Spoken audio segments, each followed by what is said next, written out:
अस्सलाम वालेकुम अज़ीज़ सामीन, welcome to my channel voice of Mona. हमारी आज की स्टोरी का नाम है आशू। आशू बचपन से ही मोटी थी। सब उसे कभी कुछ बुलाते कभी कुछ, कोई भैंस बोलता तो कोई कद्दू।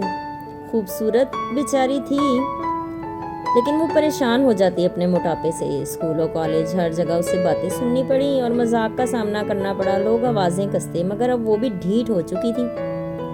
आज तो हद ही हो गई। किसी लड़के ने उसे छेड़ा। बदकिस्मती से वो करीब था। आशू ने पकड़ लिया और उसके ऊपर ही बैठ गई। वो चीख रहा था, बेचारे का पेशाब भी निकल गया। आशू शायद आज सबका बदला उसी से लेने वाली थी। खैर, बड़ी मुश्किल से आशू को उठाया, लेकिन वो लड़का बेहोश हो चुका था। काफी लोग इकट्ठे हो गए थे। उसे फिर हॉस्पिटल ले गए। उसकी हालत खराब थी।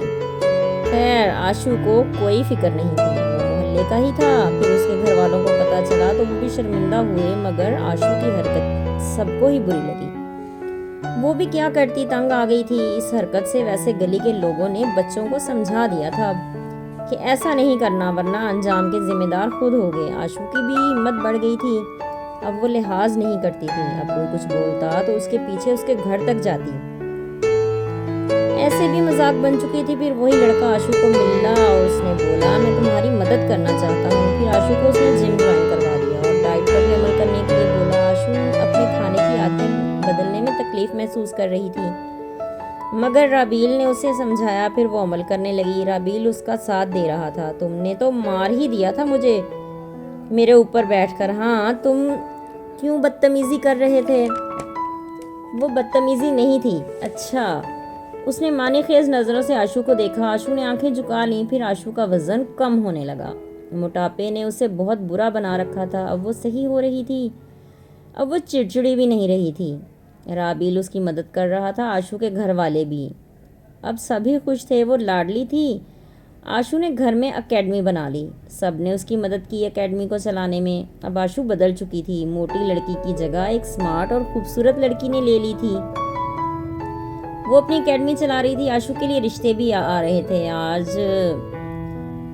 आज वो बहुत खूबसूरत हो गई थी, लेकिन उसने सबको मना कर दिया। फिर एक दिन राबील आया। वो किसी का एडमिशन करवाने आया था। वो आज काफ़ी दिन के बाद आया था। आशू ने उसे खाने पर रोक लिया। राबील बोला, मेरी ज़िंदगी के सफ़र में मेरा साथ दोगी? आशू मुस्कुरा के उसे देखने लगी। हाँ, मेरा वज़न उठा लोगे? हाँ, अब तो इतनी वज़नी नहीं हो। वो जोर से हंस दिया। फिर राबील के घर वाले आए और आशू का रिश्ता तय हो गया। राबील मुल्क से बाहर जा रहा था। वापसी पर शादी करना थी। राबील अभी एयरपोर्ट के रास्ते पर ही था कि उसका खतरनाक एक्सीडेंट हो गया। उसे काफ़ी चोटें लगीं, जिनकी वजह से वो अब चल फिर नहीं सकता था।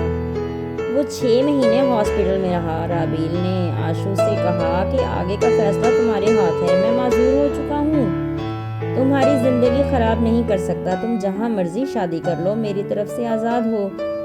आशू खामोश थी। फिर उसने कहा, मैं तुम्हारे साथ हूँ। मैं आज भी जो भी हूँ तुम्हारी वजह से हूँ। तुमने तब मुझे अपनाया जब लोगों के लिए मैं सिर्फ मजाक थी और तफरीह का सबब। अब मैं तुम्हारा साथ कैसे छोड़ दूँ? फिर राबील और आशू की शादी बड़े धूमधाम से कर दी गई। आशू की तवज्जो और मेहनत से राबील 1 साल के अंदर ही अपने पैरों पर चलने लगा। दोनों बहुत खुश थे। राबील के घर वाले भी आशू से अब बहुत ज्यादा प्यार करते थे। राबील आशू की इज्जत भी बहुत करता था। आशू कमजोर हो गई थी। किसी को यकीन ही नहीं आता था कि ये वही मोटे वाली आशू है। आशू की एकेडमी अच्छी चल रही थी। राबील का अपना स्पेयर पार्ट्स का काम था। वो भी सही होकर अपना काम दोबारा संभाल चुका था। सारा क्रेडिट आशू को देता और आशू सारा क्रेडिट उसे देती। दोनों ही खुश थे और हम मिजाज थे। जीते रहिए, खुश रहिए। मिलते हैं अगली कहानी के साथ।